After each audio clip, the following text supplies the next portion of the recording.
अष्टादश पुराणेषु व्यासस्य वचनं द्वयम् परोपकाराय पुण्याय पापाय परपीडनम। I am suffering from prostate cancer. कर्म ही धर्म है, सूर समर करनी करही, कहीं न जना वहीं आप, विद्यमान रन पाई रिपु, कायर कथहि प्रलाप। स्वागत करता हूं आप सभी का आपके अपने न्यूज़ नेटवर्क के ट्यूबलाइट न्यूज़ 24 के ऑफिशियल यूट्यूब चैनल में, जो आपको हर पल सच से अवगत कराता है। मैं हूं अमर और आज हमारे बीच हैं नौबतपुर के बहुचर्चित डॉक्टर सियाराम शर्मा, जो इस समाज को 36 वर्षों से सेवा देते आ रहे हैं। और आपको बता दें कि ये इनका सेवा भाव इतना ज़्यादा रहा है इस समाज में कि जितने भी गरीब लोग होते हैं, जितने भी गरीब लोग यहाँ पर आते हैं और अपना इलाज करवाते हैं, उनसे हम लोग, हमारी टीम ने भी जाना था और उनसे पूछा था। तो पूछने के बाद ये पता चला कि वो डॉक्टर नहीं, एक भगवान का रूप है। ऐसे भी कहा जाता है कि डॉक्टर सेकेंड फॉर्म होते हैं गॉड का।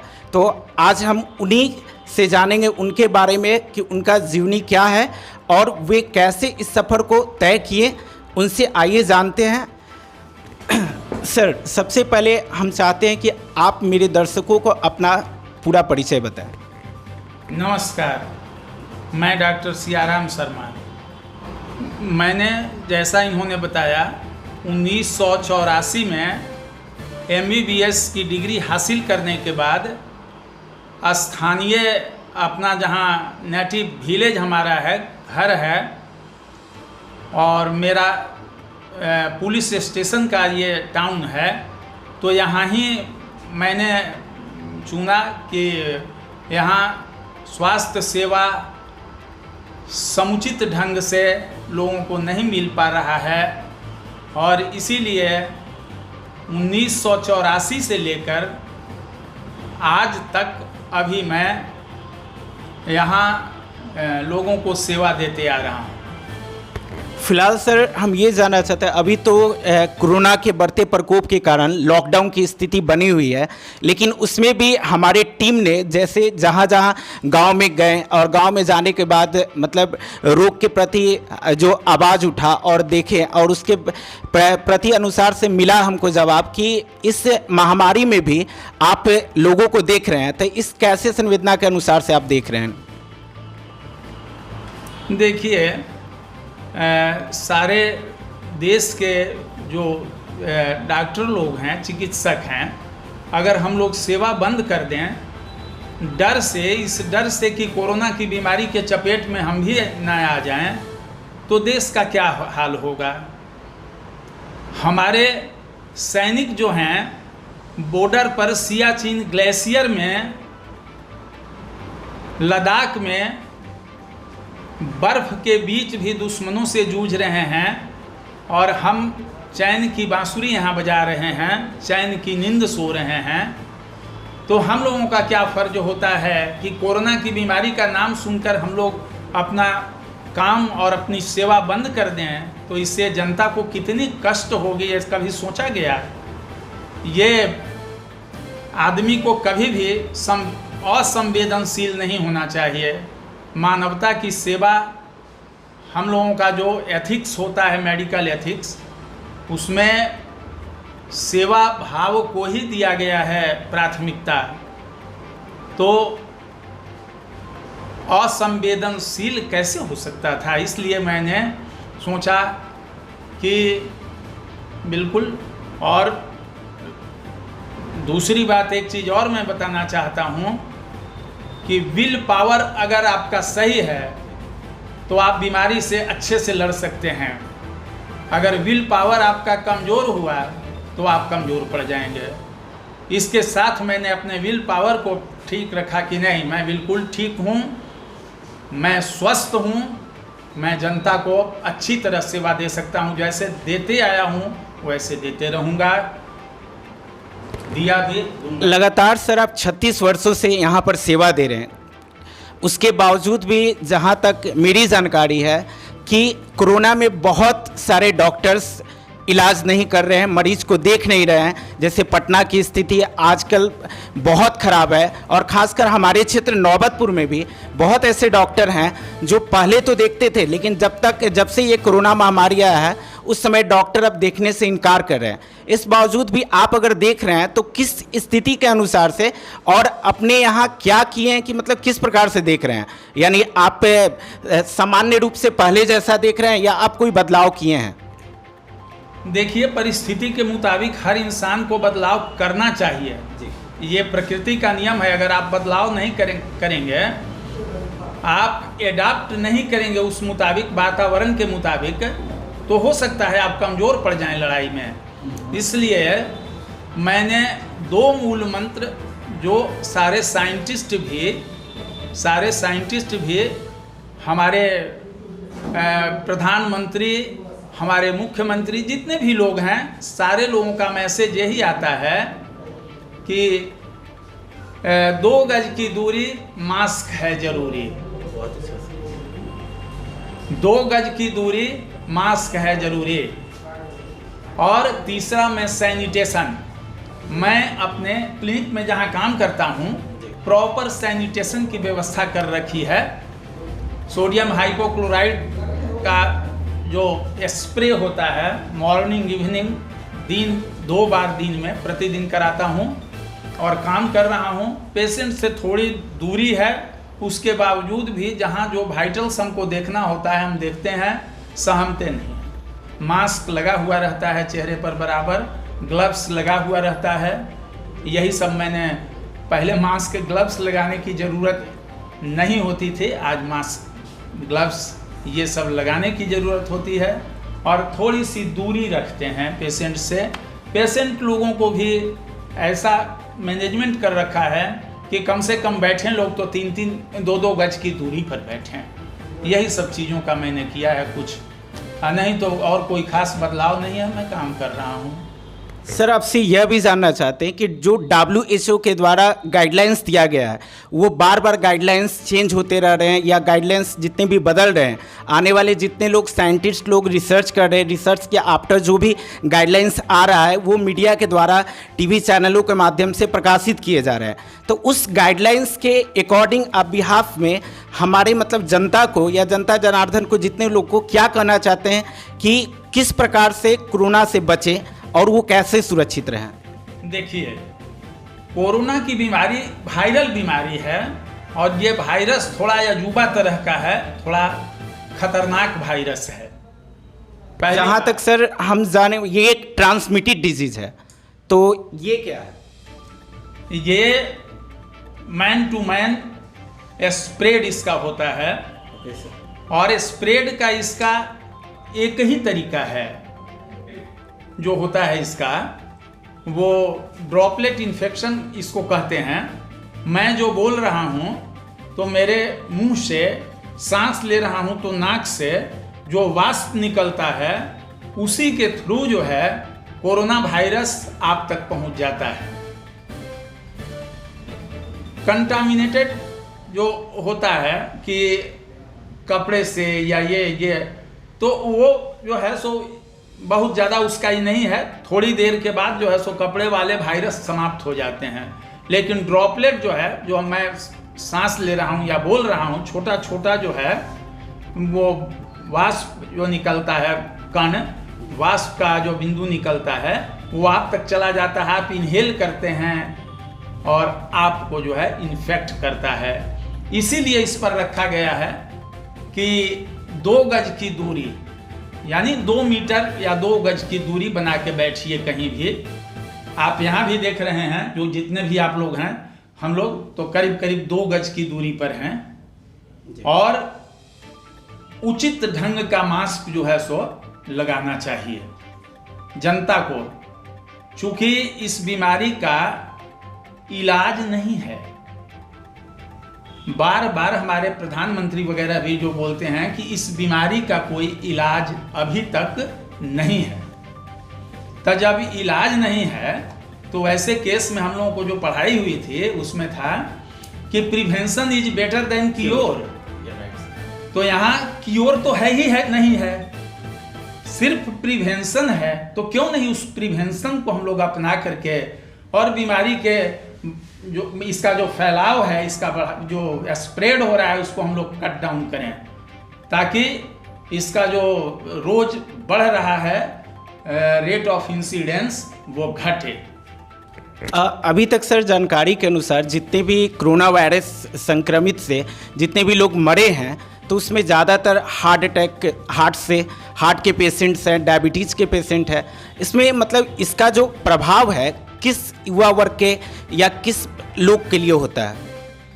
देखिए, आप लोगों के मीडिया के थ्रू हम लोगों को भी बार बार जानकारी मिल रही है कि 65 साल के से ज़्यादा उम्र या जो कुछ क्रॉनिक डिजीज से सफ़र कर रहे हैं, जैसे कैंसर है, डायबिटीज है, हार्ट के बीमारी कोई किसी को है, तो ऐसे लोगों में इम्यून मैकेनिज्म का जो ये शरीर का है वो कमज़ोर रहता है। जनरली टॉक मैं कर रहा हूँ, क्रॉनिक बीमारी से सफ़र करने वाले जो लोग होते हैं या ओल्ड एज हो जाने पर बॉडी का इम्यून मैकेनिज्म, जिसे माने प्रतिरक्षण व्यवस्था कहिए, इम्यून मैकेनिज्म कमज़ोर पड़ जाता है। तो कमज़ोर जब आपका शरीर के अंदर का जो सुरक्षा व्यवस्था कमज़ोर पड़ेगा तो स्वाभाविक है कि बाहरी दुश्मन आक्रमण आसानी से कर लेगा। इसीलिए ये बार बार दिया जाता है कि ओल्ड एज के लोग या जो क्रोनिक बीमारी से सफ़र कर रहे हैं वैसे लोग घर से बाहर ना निकलें, अपनी सुरक्षा करें। तो जब इन सारी चीज़ों का ध्यान रखा जाएगा तो स्वाभाविक है कि बीमारी का बढ़ना धीरे धीरे कमेगा। अभी तो वैसे नेशनल लेवल पर जो देख रहे हैं बीमारी का जो इंसिडेंस रेट है रोज़ बढ़ते ही जा रहा है। 55,000 पर डे के हिसाब से 55,000 56,000 हम लोग पहुँच गए हैं। तो अभी हम लोग इतना क्या कहें, छोटी जगह में हम काम करते हैं, बहुत ज़्यादा मैं नहीं कह सकता हूँ, लेकिन इतना ज़रूर है कि लोगों को कन्विंस करना, लोगों को अवेयर इस चीज़ से कराना और लोगों में एक जो है विल पावर, लोगों को जो है सो उत्साहित करना कि बीमारी से घबराने की बात नहीं है, बिल्कुल नहीं घबराइए। बस इसका जो एहतियाती कदम है उठाए रहिए और अपना जो भी है वर्क करें, वर्क अपना। आपने सर छोटी जगह की बात की कि छोटी जगह में आपने शुरुआत किया, लेकिन ऐसा क्या रहा कि 1984 में जब आपने क्लिनिक का शुरुआत किया, जब आपने सेवा देना प्रारंभ किया, तो जनता इतने लोग खुश कैसे हुए कि आज 36 से 37 वर्ष होने जा रहे हैं और आज भी आप सेवा भाव दे रहे हैं? इसके बारे में आप क्या कहना चाहते हैं?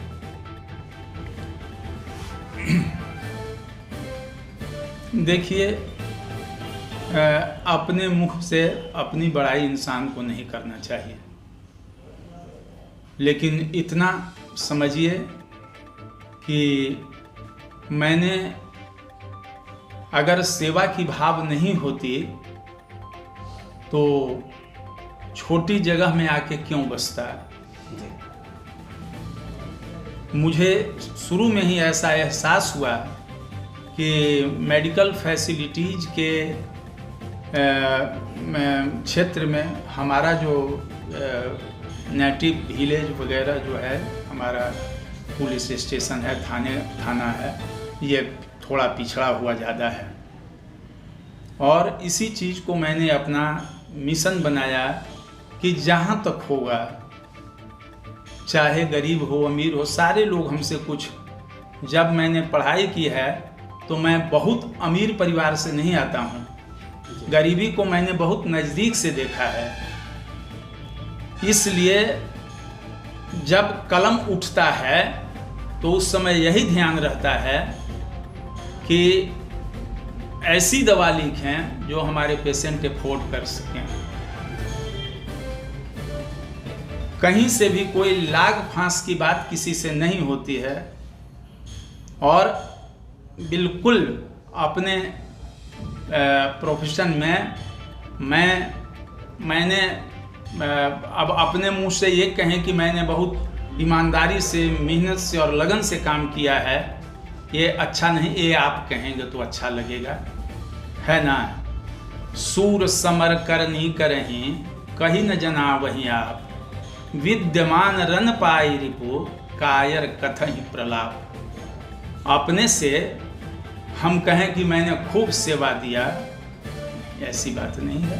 मैंने जहाँ तक मुझसे बन पड़ा है क्षेत्र को सेवा दिया है, आज भी दे रहा हूँ। और मैं आपको विश्वास दिलाना चाहूँगा कि जब तक सांस चलती रहेगी और शरीर काम करेगा तब तक मैं सेवा दूंगा। सर, जहाँ तक मेरी जानकारी है, आपने कहा कि जब तक सांस चलती रहेगी सेवा देंगे। मुझे जहाँ तक जानकारी है कि आपका स्वास्थ्य भी बीच में बहुत ख़राब रहा था, आपका स्वास्थ्य भी ठीक नहीं रहा था, उसके बावजूद भी आप यहाँ बैठ रहे थे और मरीजों को देख रहे थे। मुझे ऐसी जानकारी मरीजों के द्वारा ही मिली है। तब भी आपने जन सेवा बनाया कि मतलब सेवा करना है, आज सभी लोग को देख रहे हैं। बहुत सारे डॉक्टर्स होते हैं जो मतलब सोचते हैं कि नहीं, मुझे अगर कोई बीमारी हुई है तो वो देखना नहीं चाहते हैं, उसके बावजूद भी आप देख रहे हैं। तो आप अपने स्वास्थ्य के लिए क्या कर रहे हैं? देखिए, मैं कहना नहीं चाहता, चूँकि आपको शायद मालूम भी होगा, लेकिन जब आपने सवाल उठा दिया है तो मुझे कहना पड़ रहा है। आज से 2.5 साल पहले तक बिल्कुल मुझे कभी सर्दी खांसी भी नहीं होती थी, लेकिन कहने के बाद शायद आप खुद डर जाएंगे कि आपको ये बीमारी है। आई am suffering from prostate cancer number 1, जिसका इलाज चल रहा है। इलाज प्रतिदिन मैं नियमित रूप से इलाज कर रहा हूँ, दवा खा रहा हूँ, जो भी आसन, व्यायाम, प्राणायाम है सब मैं करता हूँ, नंबर 1।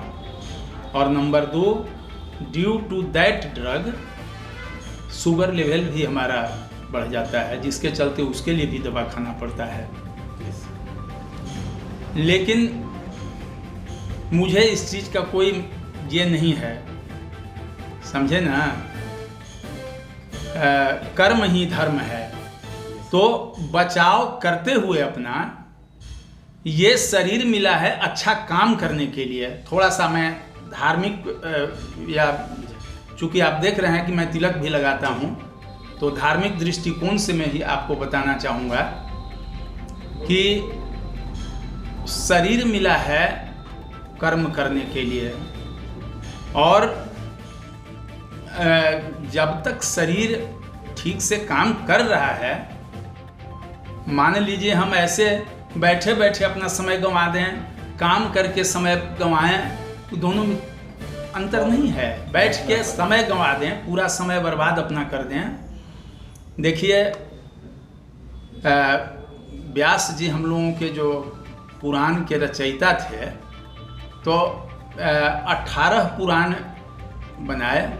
एक पुराण जो है सो उनके पिताजी पराशर मुनि लिखे थे, विष्णु पुराण। अदरवाइज जितने भी पुराण थे, तो एक हम लोग बचपन में श्लोक पढ़े थे, 18 पुराणेषु व्यासस्य वचनम द्वयम, परोपकाराय पुण्याय पापाय परपीड़नम।